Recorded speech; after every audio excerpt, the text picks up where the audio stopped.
The capitalist European and North American powers have carved out and taken the timber, the bauxite. They have taken out of these countries. These countries are not underdeveloped. They're overexploited. They're overexploited. They're overexploited.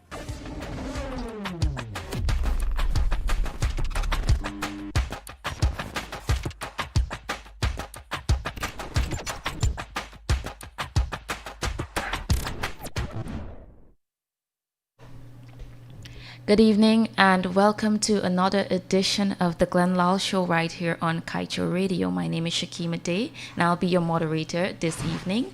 And with me I have Mr. Kemol King and the man of the hour, Mr. Lall. So we'll jump right... Yes, it is. So before we get into our program, a bit of housekeeping matters. You can send your comments, your texts, on our Facebook Live right here on the Kaieteur Facebook radio page. You can also call us or text us on WhatsApp, and you can send a text via just a straight text message on 62222. So we'll jump right into our... You can also call on 226-7453. Just repeat the number for them again. 226-7453. All right. So we'll jump right into our discussion, and I'll hand you over to Mr. Lall. Thank you, Shakima. Good evening, Diana. Wherever you are listening to us, I am thankful and I'm happy that you can find the time to listen to us, in which we will be telling it as it is, and we'll be having a very frank discussion. Before we begin tonight's program, I just want to tell you, and this is serious, if we don't get a renegotiation of these oil contracts, if we don't get some of these provisions removed from the agreements we sign, Guyana, brothers and sisters, all of us are doomed. What is going on now with those oil and the contracts, if we allow those provisions to stay there, we will be owing oil companies long after our oil would have completed. Many countries have faced or are living with the same dilemma. Oil is finished and they are still paying out of their patrimony, their resources, not the oil, having to pay oil companies to date. So please, join me, join us, and let us demand a renegotiation of these oil contracts and the provisions that are in this agreement. So tonight we begin with what we have been reporting in the newspapers almost on a daily basis. Not almost, but every day. Today's headline, Canadian hired to review Exxon's US $9 billion Payara project benefited US dollars from Exxon subsidiary, Exxon partners. Now I want to explain a bit so you can understand what is happening here. Guyana was given a bill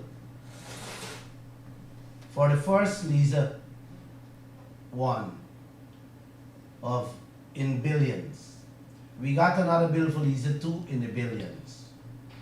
We were thrown a bill for $9 billion for Payara. And because we kick up a stink, our government was forced to investigate. Guess who they hired to do the investigation and checks on our behalf?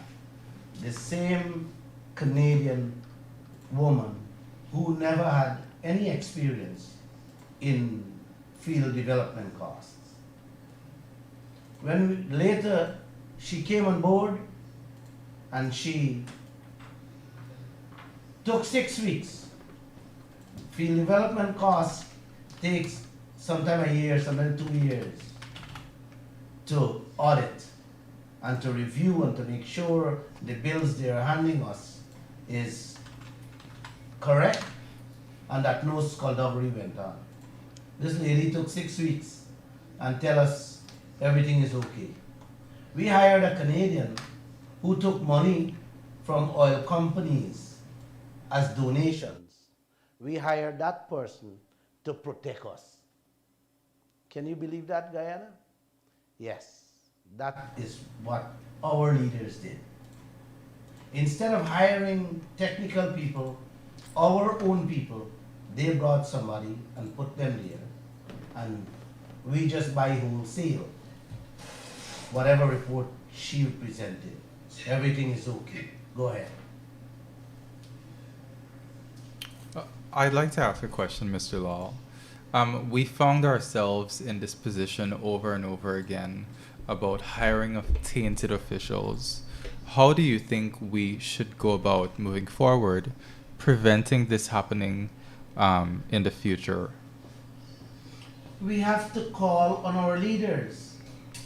They are the one we depend on to make sure they hire competent and trustworthy people. Our own people should be monitoring that. It's like you have a business. You're not going to go hire a stranger to check for your interest. No, you'll make sure you have a relative or a close friend to look out for your interest. Instead, I don't know what games our leaders are playing. They're just giving it away wholesale. Well, that's the thing. You're saying that we have to call on our leaders to make sure this doesn't happen. We've seen the trend of them making controversial hires over and over again.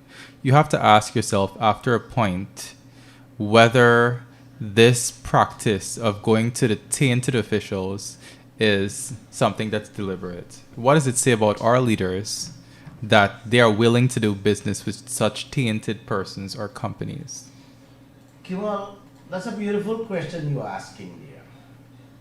But with what we would have reported for the last 6 years, and you look at the trend in which our politicians behave, they are not looking out for our interests. They are looking out for the oil companies' interests.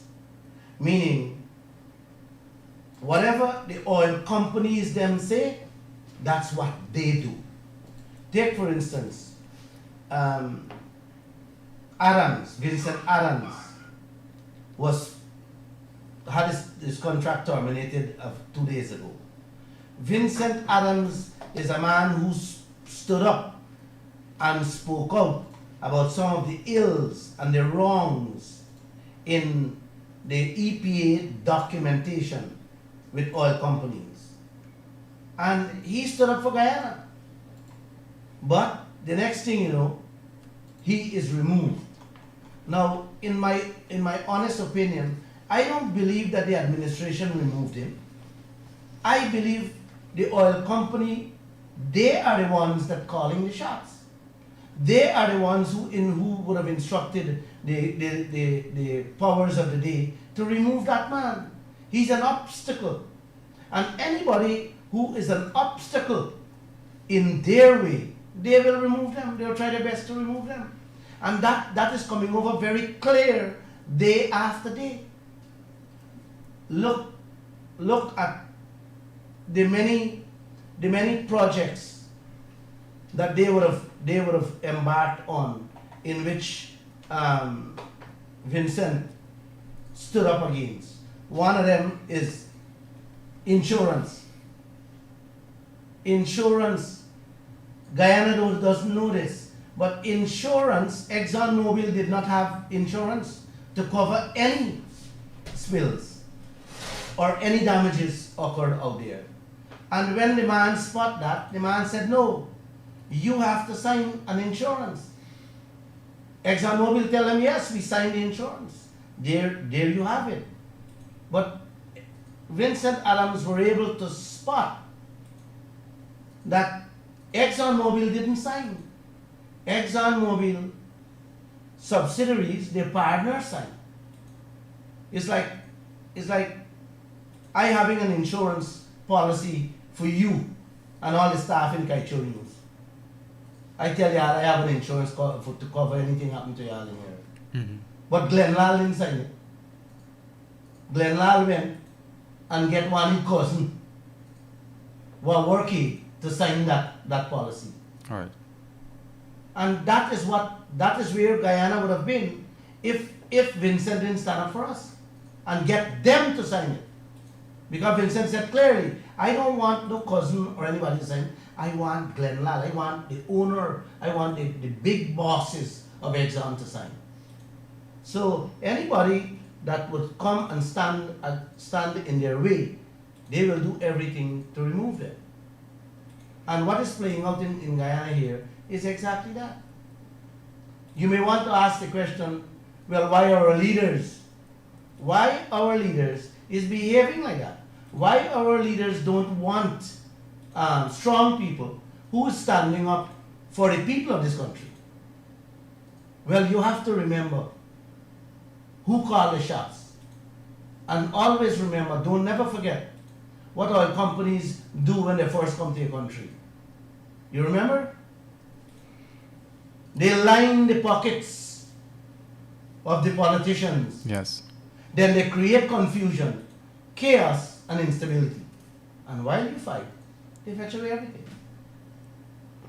Okay, let me pose this question to you because we had found ourselves in this situation before when the former coalition government hired Dr. Michael Warner. Mm-hmm. And when the question was pointed to the then energy director, Dr. Mark Bino, he said that you would be hard-pressed to find an expert in the industry who hasn't worked for ExxonMobil or its partner companies. So do you think that these due diligence checks that Kaieteur News has been doing, do you think there is any scope for those strict requirements to relax a little?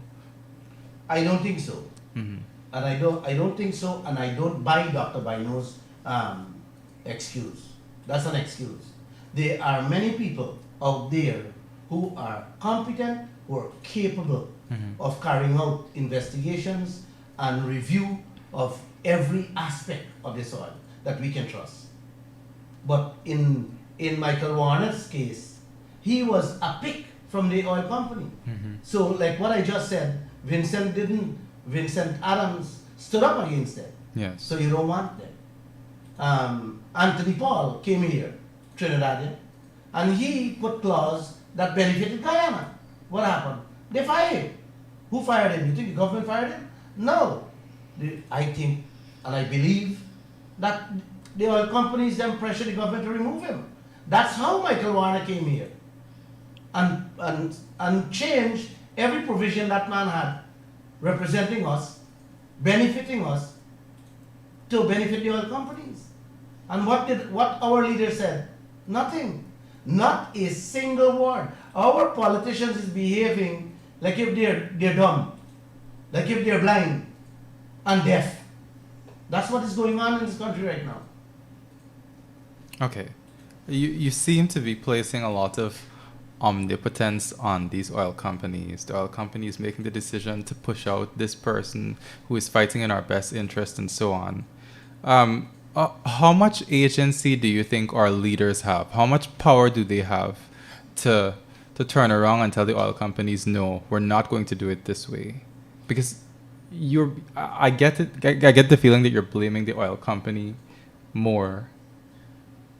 The oil companies, our leaders can do much more than what they're doing.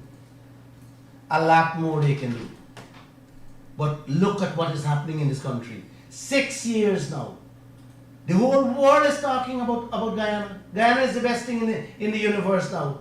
And not a single word you're hearing about our oil. What will it do for Guyana? how we will benefit from it. Not a single word from the PPP leaders, the PNC leaders, or the AFC leaders. All you're hearing from them, like today, they're talking about a US firm coming in here to set up shore base. That's what you're hearing from them. Without any checks. And we carried that story today. Okay. That I want to talk about. Okay, would you explain that story for the listeners? Yes, I can. That company that is set to set up a shore base is a tainted company. It's a company known for bribery and corruption and skullduggery in almost all the countries they work. They corrupt Angola, they corrupt Nigeria, Uzbekistan, Russia, Indonesia. Every country those people went in, they corrupt customs officers, government officials, and every single person in the way they corrupt. They were charged, they were fined, they had to pay, they pled guilty and had to pay millions of US dollars in fine. And our leaders are saying today, they are proud to say that this shore base, this US firm, what's the company name again? I forget the company name. Baker Hughes? Baker Hughes is set to throw down a shore base in Guyana worth $8 million US dollars. Come on, Guyana. Come on, Guyana. You guys have to wake up. We can set down shore bases there, but they don't want you. They don't want me. They want corrupt people to come and set up. And you think is the government brought them here? I don't think so. I don't believe so. The oil companies, they must have already signed a contract with that company. So that both companies, they're all foreign companies, they benefits and they get everything out of this oil sector. What is there for me and you, Guyana? What is there for me and you? What is our leaders doing? What are they saying? Not a single word. As a matter of fact, they're happy. They're proud to tell us, well, a company come in and they can spend $8 million US to set up a shore base. What's a shore base? A shore base is a company set up to supply the oil companies. Lall, Shakima Day, Raj, Kevin Smith, and Kemol here can't set up a shore base. We are fools. We are idiots. That's what our leaders is trying to tell us. We are penniless. We are broke people. We don't understand what it is to send water on the oil rig.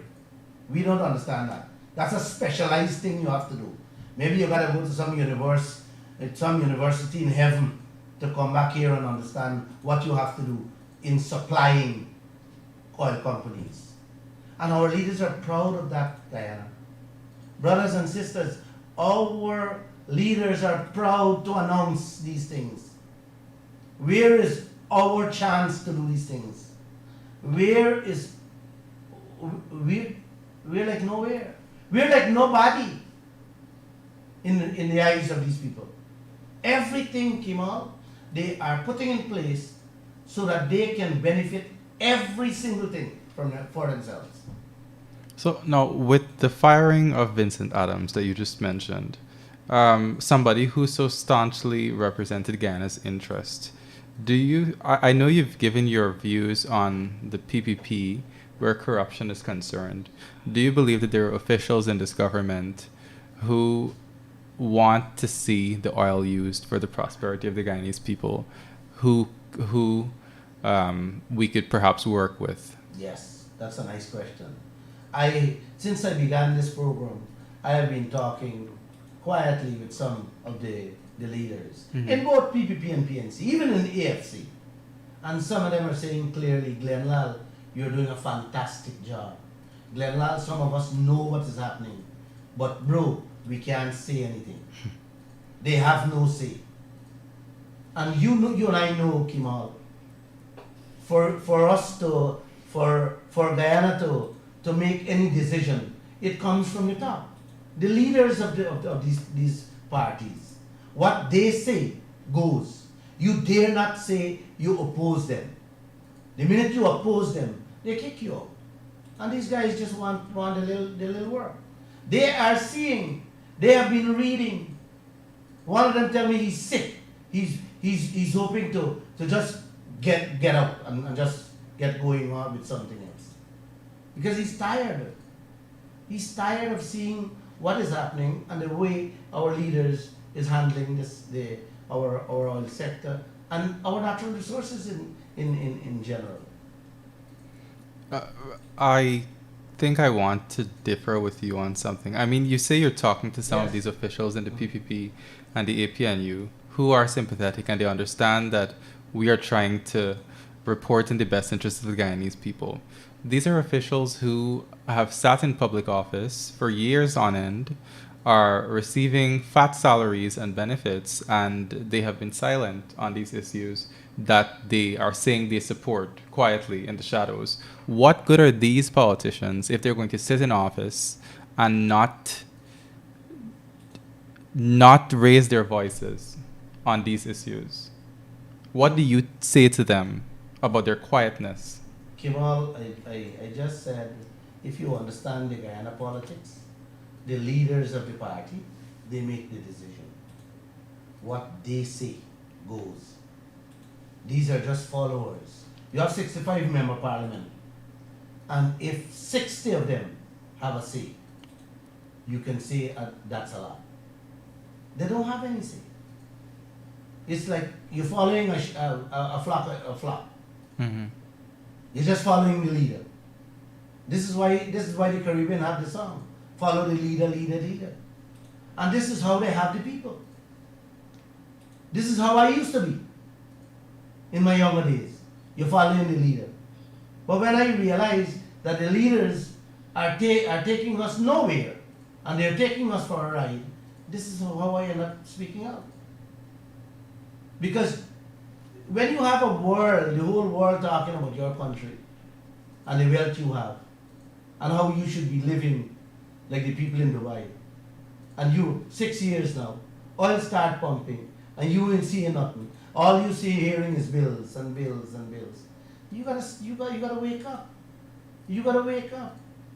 And more so you hear them talking about development, modernization of Guyana.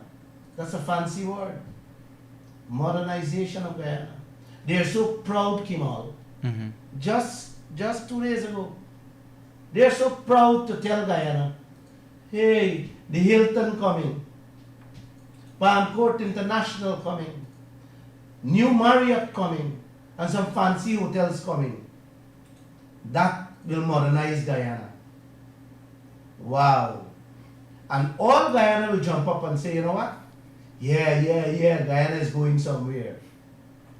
But the big question here, Kemol, Shakima, my brothers and sisters who are listening here, you have to ask the question, who will be benefiting from these modernization that these fools for leaders talking about?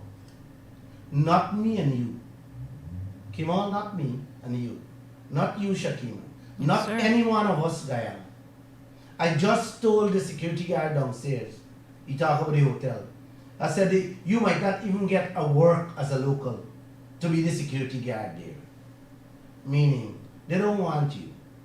These hotels, what I tell you is fancy hotels coming, and you will benefit. That's not so, Kemol. The players who are setting these hotels down, they're the ones that will benefit from it now, and they will benefit from it until oil is finished. And let me explain a little so you understand. The modernization, Irfan Ali, Jagdev and Harman I'm talking about. The first thing you have to understand, that these people were given prime lands that worth billions of dollars, free.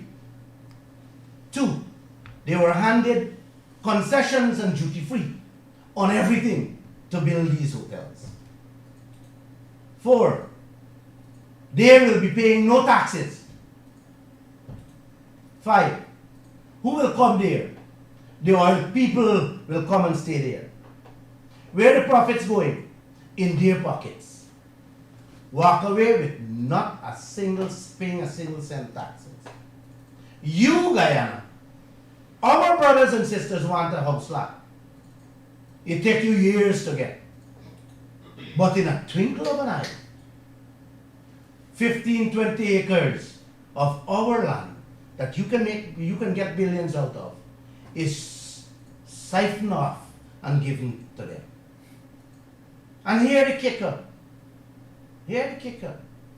The locals who want to do that, locals who want to build a hotel, is not being treated the same way. They are treated like this. Take for instance Badal, the Pegasus Hotel. That's a local, that's a Guyanese. He has to import every single thing and pay every single cent duty and taxes. And every cent he hotel make, he has to find the GRA man is behind him to collect his taxes. You see? You understand the advantage taking place in this land? Yes. And our leaders is talking about modernization. Let me add a little piece to this, because I've seen it all over the world. When your oil is finished, that hotel is finished. And when that hotel is finished, they will come to Guyana and say, you know what, I have this fancy hotel here.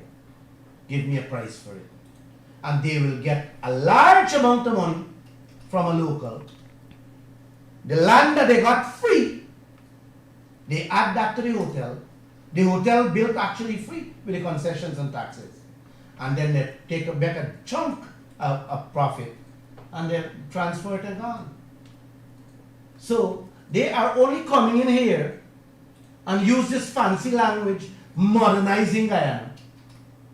They are actually robbing and raping you and all of us. And we can't see that. Some of our leaders know that. But like I said, if your pockets are lined and greased, then we have nothing to do.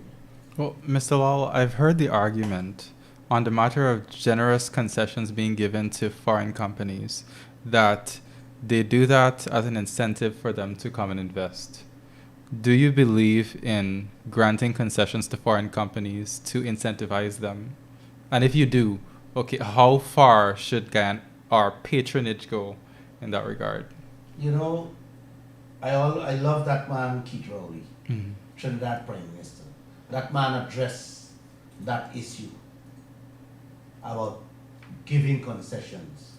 In a simple nutshell, what the man says if you're gonna give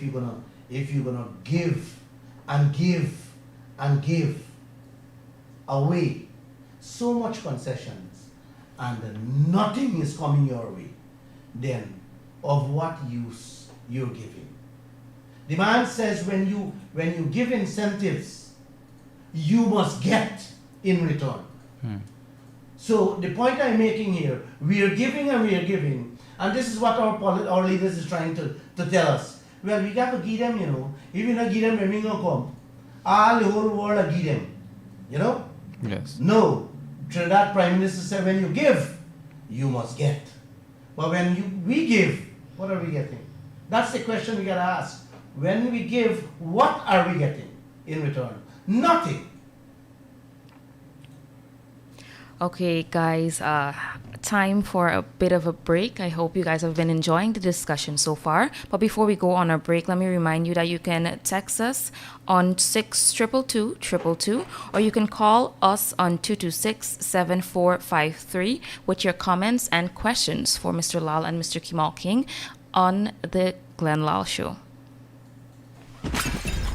The third world is not poor. You don't go to poor countries to make money. There are very few poor countries in this world. Only the people are poor. When people didn't have enough to eat, When people were driven to the edge of desperation, there's billions to be made there, to be carved out and to be taken. The capitalist European and North American powers have carved out and taken the timber, the bauxite. They have taken out of these countries. These countries are not underdeveloped. They're overexploited. They're overexploited. They're overexploited.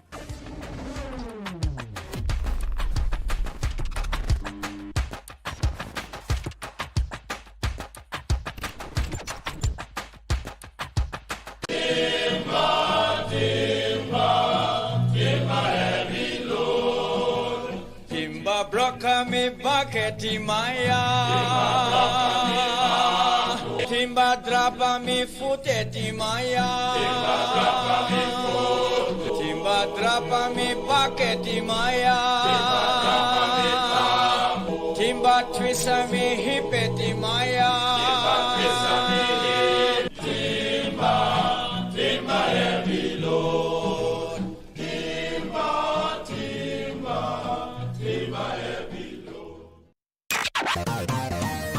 Kaieteur Radio, keeping you informed. Demerara and Essequibo 99.1 FM. Burby's 99.5 FM. Kaieteur Radio. Welcome back to the Lall Show right here on Kaieteur Radio. Before we continue with our discussion, let me just remind you that you can call us on 226-7453, or you can text us or WhatsApp us on 622-222. Or if you can't make that, you can comment on our Facebook Live on Kaieteur Radio's Facebook page. So over to you, Mr. Kemol King and Mr. Lall. Okay, I'd like to get back into this discussion by asking Mr. Lall what, in his view, should be the first and foremost priorities of the government in its management of the oil and gas sector right now. That's a nice question, Kemol. Kemol, the first thing come to mind is our petroleum laws. That should be first and foremost our priority. But I am not hearing anything from our leaders. Can you ask them for me? The second thing that comes to mind is our local content policy that would benefit Guyana. If we don't have that in place, we can't go ahead. There's nothing for us. Look, the fiber optic cable. We start bringing up oil, and we have no one to check, no one to tell us how much oil is coming up when the day comes. Saudi Arabia, they call it the nerve center. That every drill ship, Saudi Arabia can monitor from an office in the Crown Prince. Guyana is, that should have been, that's like you having mangoes on your tree and you left the gate open and people can go in, pick how much I want, and come and tell you, well, you know, I only pick 10 mango today. The first thing you got to do is put one in your checker. Put somebody there. And what is recommended in the oil industry is that you have a live monitoring of every gallon that comes up. And that's not expensive. They should have done that from day one. From day one you start bringing up oil, put the system in place. But we haven't done that. Instead,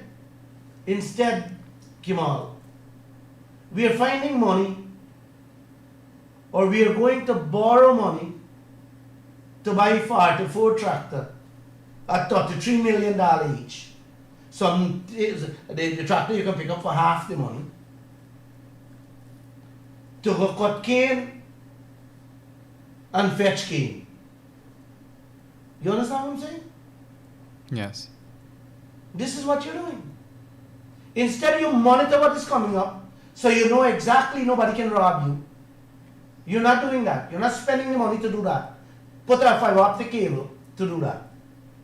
But you're finding money, or you go borrowing money to go buy tractor for double the money to put people who cut cane and fetch cane and plant rice. This is what is happening in this land. Okay. So And nobody's saying anything. That's the thing. on the revision of the petroleum laws that you recommend, I wonder how effective or what use would such a revision be at this point when so many of our contracts have such rigid stability clauses, so that if Guyana does update its legislation in a way that affects the economics of these contracts, we have to exempt the oil companies or compensate them. Kemol, Guyana, my brothers and sisters, I don't care what provisions we sign on to. I am holding the view of the Prime Minister of Trinidad and Tobago and some other oil nations who would have signed on to messed up contracts like what our leaders signed on to. And Keith Rowley said, and I never ever forget the man's word. The man said, any contract that benefits one side is not a contract. It should be null and void. Countries would have taken to the streets when they found out that the contract their government signed on to means nothing to them, in which they will be getting anything. They took to the streets, and oil companies were able to sit at the table and renegotiate. Keith Rowley did that in Trinidad and Tobago with BP.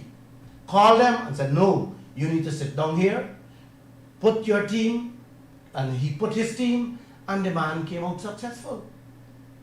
And he was very happy to have gotten some of the terms and conditions that was in the contract changed, and changed to benefit the people of Trinidad and Tobago.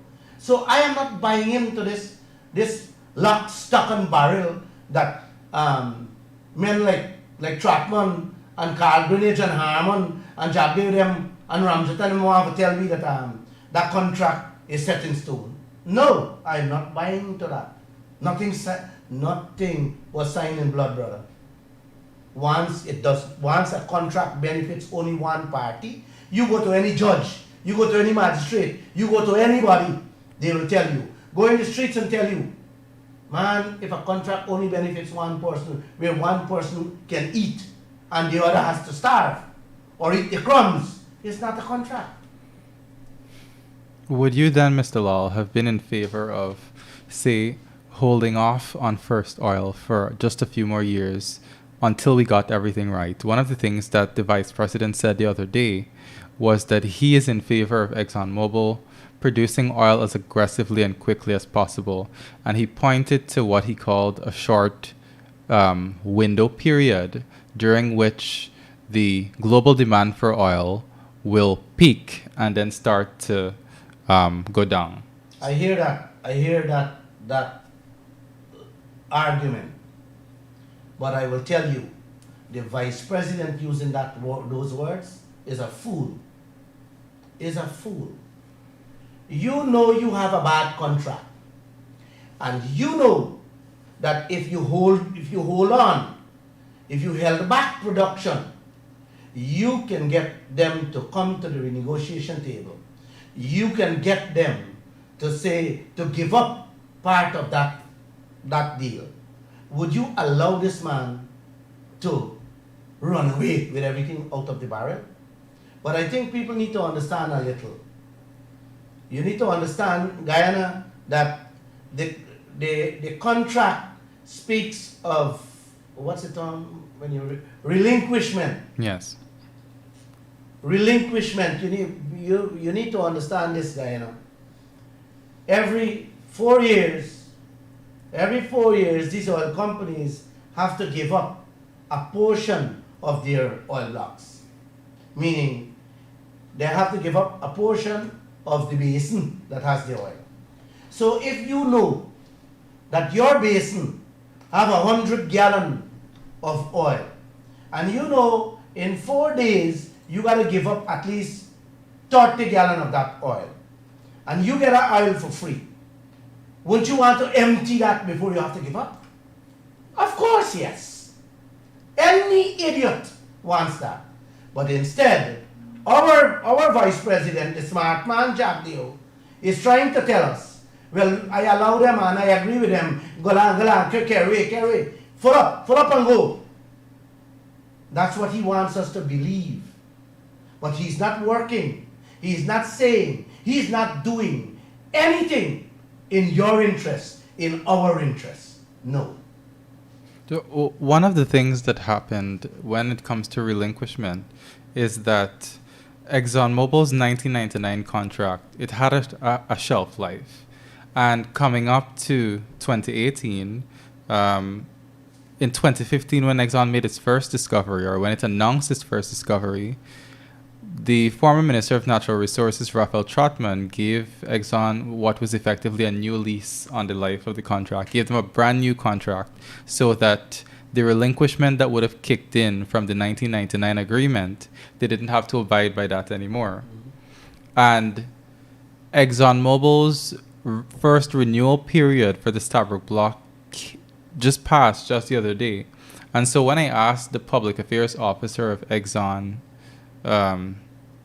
isn't this the point at which you have to relinquish a portion? And she says, no, that's not our understanding of the agreement as it is. Wow. It means that agreement would have changed, in which they don't have to give up anything. Well, she said their understanding is that the relinquishment would come after the second renewal period. Well, then some skullduggery is going on there. There's a time period in which you have to, that's my understanding, to which you have to give up a portion of the block. Mm-hmm. And if they're saying about the license, then we have to check, we have to get down into that. So I don't know what clause they would have changed, but I do know that the agreement from 1999 in which the PPP signed, and then the coalition went in, they all messed it up. They messed it up. They did not change anything to protect or safeguard us as Guyanese. And it is sickening. This thing is sickening. Okay, one person just sent in a question. First, they want to know if we can get a better deal. And the second question they're asking is, as a concerned citizen, how do we know how much oil they're bringing up and getting at the end of the day? That's a smart individual. That's a very smart individual. Yes, guy or girl, we can get a better deal. We should get a better deal. And I believe we must and can get a better deal. We just have to get our acts together. We have to stand up. We have to speak up. And we have to speak out loud so that our leaders can hear us, can feel us, smell us, that we are not going to sit back idle and allow you all to be quiet on the raping of our resources in this country. The next Second question about how do we know they're bringing up what they say they're bringing up? Like I said, we can't know what they're bringing up because the morons for leaders we have is not looking to check that, to put a security guard to monitor that. So the gate is open. The people can do what they want. They can come in and do what they want and go out with what they want. And what do we know? Nothing. Nobody is looking after our interests. Nobody is looking after your interests, bro. Okay. At this point, we'll take a very quick commercial break and we'll be back to continue the conversation.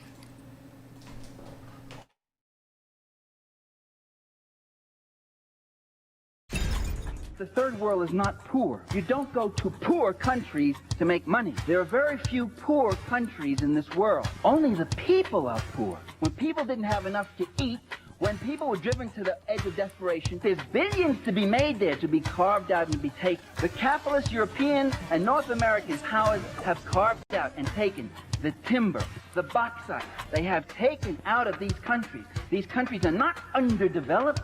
They're overexploited. They're overexploited. They're overexploited.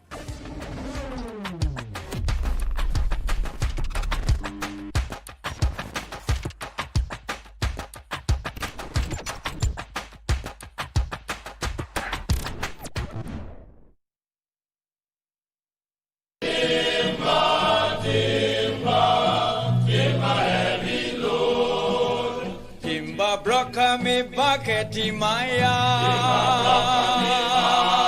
timba drapa mi futeti maya,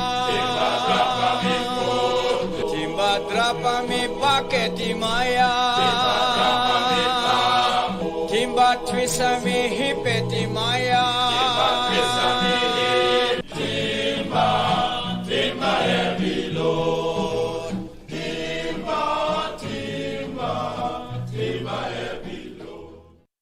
I try to impress upon the investor class, the investor grouping, our corporate partners, that we are not fighting each other. We're in this together.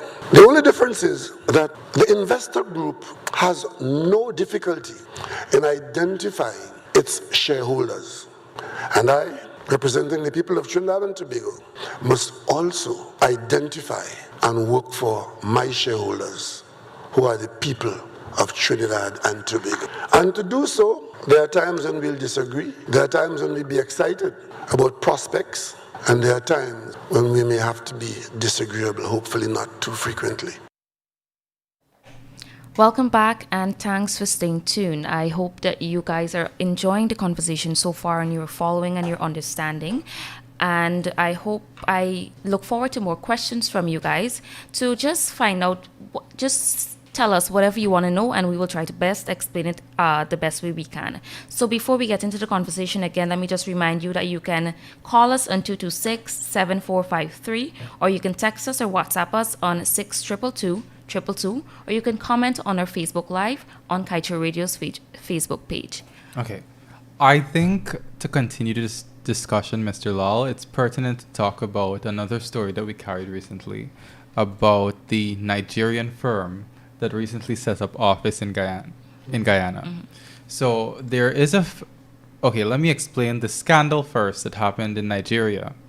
There is a man by the name of Dan Etete. Mm-hmm. Dan Etete was the oil minister of Nigeria. And while he was oil minister, he awarded a very lucrative, a very valuable oil block to a company that he really owned. Mm-hmm. And then later on, down the line, he struck a corrupt deal with the super majors, Royal Dutch Shell and Eni, that would result in the diversion of over $1 billion in funds that should have gone to the public purse to him and his associates. Mm-hmm. So what happened is they struck the deal and about 200 million or so went to the public purse and 1.1 billion went to a series of companies with him and his friends. Mm-hmm. And so where that relates to Guyana is that Dan Etete has a nephew by the name of Ken Etete. Ken Etete owns a group of companies of which he's the chief executive officer called Century Group. Mm-hmm. And for a few years now, one of the members of Century Group has been in Guyana. It's called Century Tamara Energy Services. So the first thing I'd say is we haven't found any evidence of Century Tamara or members of the Century Group being involved in any corrupt scandal thus far. But what does it say about the integrity of their work that the man at the top of these companies was implicated in this bribery scandal. And so how he was implicated in the scandal is that he co-owned a company, co-directed a company along with his uncle, and $400 million, in excess of 400 million US dollars, was diverted to that company. And what the Italian prosecuting authorities found was that this money went towards paying off them and their friends and spending lavishly on family and friends. Kemol, thank you for raising that subject matter, that story. What my brothers and sisters in Guyana has to know is that we would have spent a long time tracking and trying to understand the oil sector. And many things would have come to us. We would have learned a lot. Not too much, but we would have learned a lot. And what Kemol just explained about him being in total corruption and is spreading his tentacles in Guyana. It's a normal thing in the oil sector. This is how they do it. Every single one of them that land here, we have to scrutinize and check them. You have to check their background, check their companies. They will come here and they will do exactly what they did in those countries. That's their business. And we need to understand that, Guyana. We need to look out. And because if you don't look out, your leaders is not looking out for you. Like Kemol just said, 200 million went to the taxpayers, and they siphon off 1.2 billion for themselves. Well, that is the game of the oil industry, Guyana. When they come here, they siphon off, and Guyana gets the couscous, I call it, the gravy, the meat they're gone with. And who's collecting the meat? Your leaders is set to collect part of the meat. You know, tomorrow we are carrying a story in which a hedge company, listen to this carefully, Guyana, a hedge company, I would love for the Vice President Barajagdeo to speak on this, because he seems to know a lot. A hedge company just invested 30 million US dollar in the Kaieteur block. Just a little part. Remember, that Kaieteur block was signed away by Robert Prasad and Donald Ramatar with Nelson from the GGMC for free. Those owners must be smiling. 30 million US? Wow. For just a Kanchi part of the Kaieteur block alone. Not the Kanchi, the Kaieteur. Kemol, I wish they had seen me before they sign away and say, Glenn, this block, you should take it. But the big question here is, what did you get, my brothers and sisters? Tell me what you got. You know what you got? I could tell you what you get. You going to take a loan. Your leader is going to take a loan, a 2-3 million US dollar loan, to buy painkiller tablets to ease you pain. And on that topic, I also want to remind you that this very lucrative oil block in Nigeria, when Shell and Eni decided that they were going to fork out $1.3 billion to get the rights to it, the oil block was estimated to hold 9 billion barrels of oil. That's the same amount that has been proven in the Stabroek block. So it's just to give you an example, give you an understanding of the value what you can squeeze out from oil companies even before they start producing. Yes. I hear you, Kemol. Okay. Now we're going to move on to some of the questions that are coming in. Mr. Lall, one of the persons, we're big on due diligence. They want to ask you to tell the public that you are not interested in any oil blocks. Oh, come on, man. That's not a nice question. I'm interested in each Guyanese getting a fair share of their God-given wealth. That's what all I'm interested in. Right. But of course, if Ramutardem or anybody want to give me an oil block, I'll collect it, but I'll tell you that I collect it and I'll share with all Guyana. Okay. This person wants to know, at this juncture, how do we force these companies to come back to the negotiating table, given all the protesting that has happened over the past few years and none of it has worked? How do we force them to come to the table? I don't think we ever had a protest. We never had a protest in this land. Right.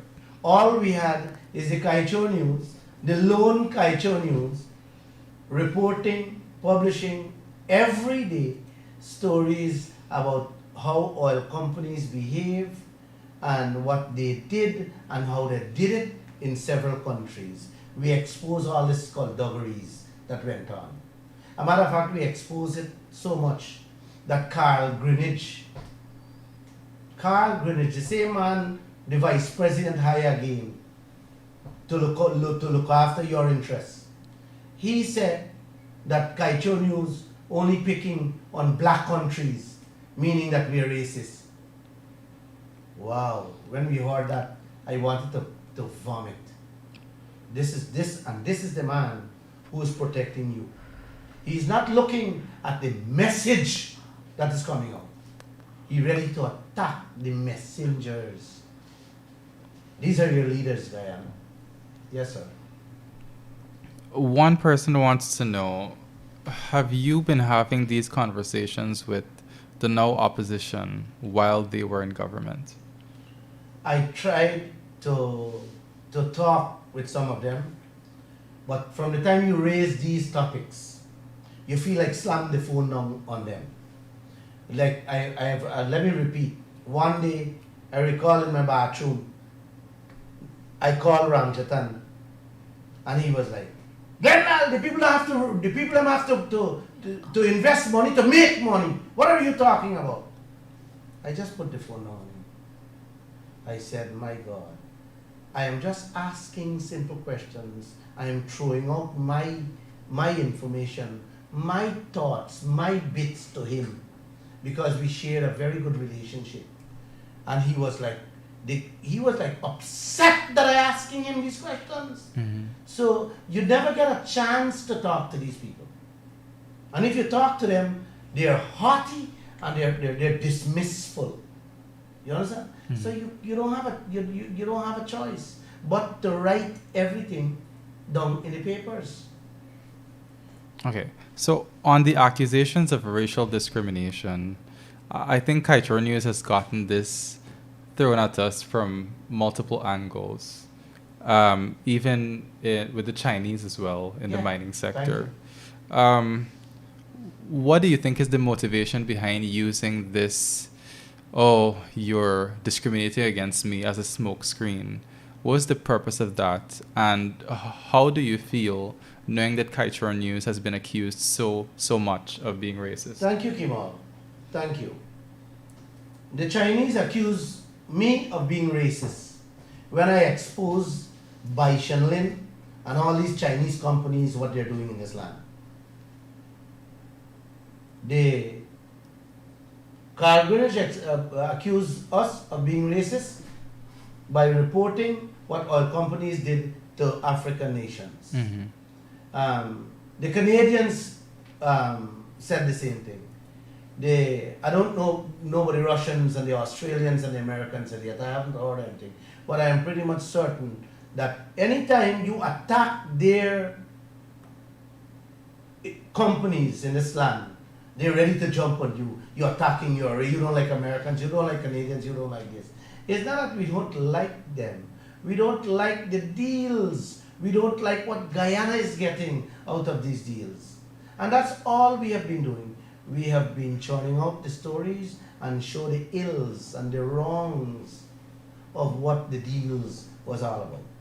And because your leaders sign it on, for whatever reason, I'm not saying you read through the line, for whatever reason, they sign on to it.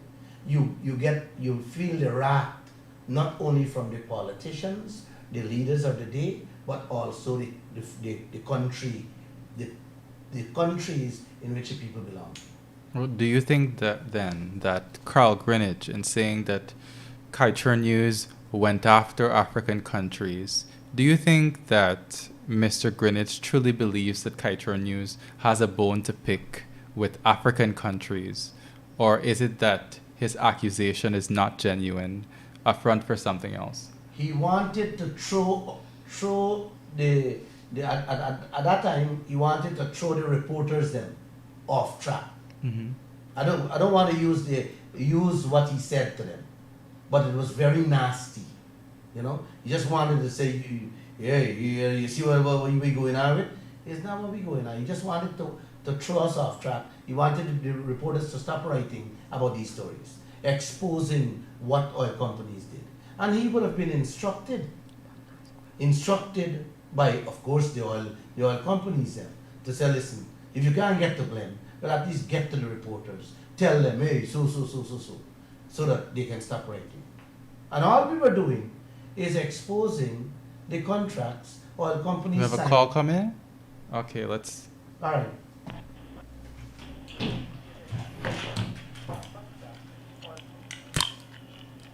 Hi, caller. Hi, good night, gentlemen. How are you guys doing? And lady? Raise the volume. In Kuwait has 6 million citizens. Kuwaitis pay no taxes. Hello?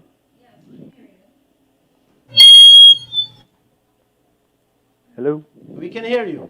Yeah, Kuwaitis pay no taxes. Citizens pay no taxes.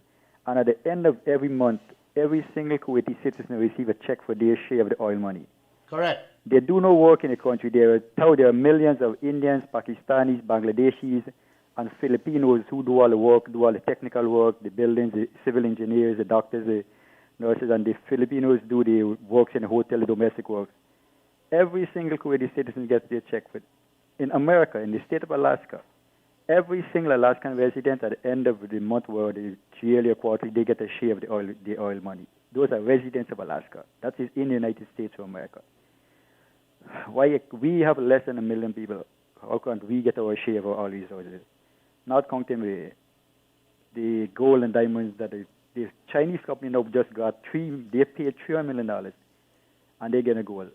Troy Resources just found 65 feet of 4.5 ounces of gold per ton. 4.5 ounces per ton at 65 feet, that's over 3 to 4 million ounces of gold. What are we, the Guyanese, getting from 3 to 4 ounces of gold that Troy Resources is taking out of our country? Beautiful. Thank you. Thank you, sir. Thank you. The caller said every Kuwaiti gets a check every month. I have witnessed that.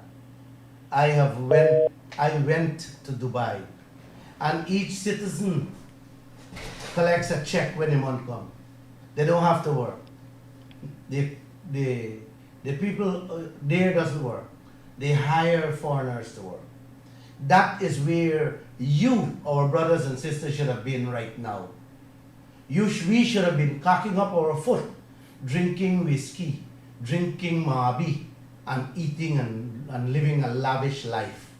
Instead, our leaders are so dotish that they are putting us to go cut cane and plant rice all over again. That caller is an educated, thank you for calling, sir. That caller is a smart individual. The caller, remember, the 300 million, I just want to correct you, sir. 300 million is wrong. The exact figure is 323 million US dollars. And let me share that story. Let me expound on that, because the nation doesn't understand that.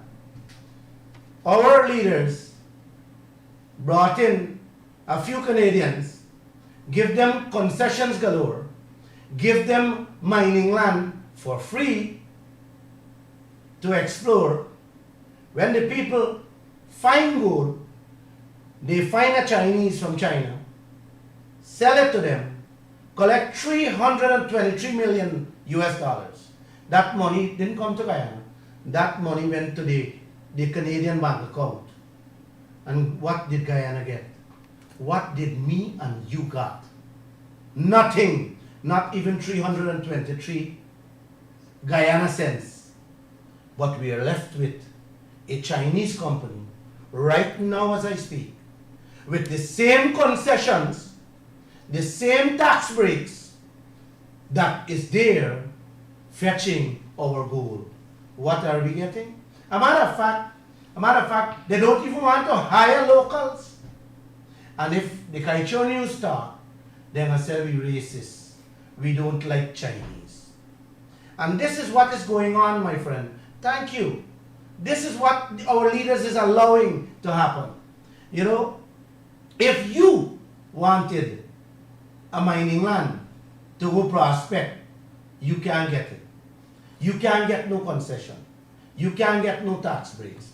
But a foreigner can come here and get it in the twinkle of our eyes. So, read through the line what's going on. Read through the line. A man is flying in here and a government hand them land like that for free. No, something is going on. Some greediness is happening here, but not for me and you. Thank you, Carl. All right, Mr. Lall and Mr. Kemol King, as we come to the close of our program, I would just like to ask you for any closing statements. With me? Yes. I wanted this program to go on like another 2 hours, right? You're cutting me on my own radio station. That's not fair. I'm not doing that, Mr. Lall. Anyway, if I have to, what I want to say to you, my brothers and sisters in Guyana, we all have to demand accountability and transparency. If our leaders are not being transparent, if they are not open with what they are doing with our resources, God help us all. And I am saying, if we don't demand them coming clean about the deals they're making, they're signing with every foreign companies here, CAT will not only eat our dinner, it will eat our children and children's to come dinners. Thank you. I just wanted to add that I consider my journalism that I do at Kaieteur News to be a journalism of advocacy. And there are many times that people would call and they'd say, thank you, we like the good work that you're doing exposing the corruption. But the work that Kaieteur News does in exposing the corruption can only go so far. The next part involves you, the constituents, the shareholders, picking up the baton and demanding from your leaders the change that you want to see. And with that, we've come to the end of the Glenn Lall Show right here on Kaieteur Radio. That you can join us on Friday for the next edition. Same time, same place, right here on Kaieteur Radio. Have a good evening. Good night, guys. The third world is not poor. You don't go to poor countries to make money. There are very few poor countries in this world. Only the people are poor. When people didn't have enough to eat, when people were driven to the edge of desperation, there's billions to be made there, to be carved out and to be taken. The capitalist European and North American powers have carved out and taken the timber, the bauxite. They have taken out of these countries. These countries are not underdeveloped. They're overexploited. They're overexploited. They're overexploited.